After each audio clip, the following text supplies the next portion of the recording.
আমরা বাংলাদেশে 360 জন আল্লাহর ওলি আউলিয়াগণের মাধ্যমে ইসলাম ধর্ম পেয়েছি, শান্তি ধর্ম ইসলাম পেয়েছি, শ্রেষ্ঠ ধর্ম পেয়েছি।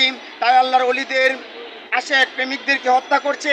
তাই আমরা আল্লাহর ওলির প্রেমিক আশেক আমরা গড়ে থাকবো না, আমাদের পাগলদেরকে জবাই করে ফেলছে।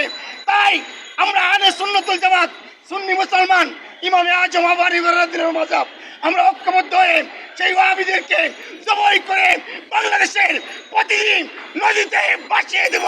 তাই আমরা আসুন ঐক্যবদ্ধ হই। আমাদের যেমন ভাইদেরকে জবাই করে, অলির প্রেমিকদেরকে জবাই করে করছে, এমন ওয়াহাবিদেরকে জবাই করে বাংলাদেশের প্রতিটি নদীতে আমরা ভাসিয়ে দেব।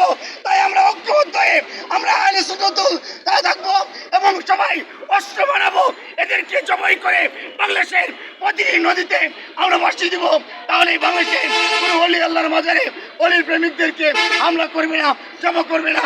তাই আমরা ঐক্যবদ্ধ থাকবো এবং অলিদের প্রেমিকদেরকে যেমন জবাই করছে, আমরা সুন্নি মুসলমান ওয়াহাবিদেরকেও জবাই করে নদীতে সকলে ভাসিয়ে দেবো।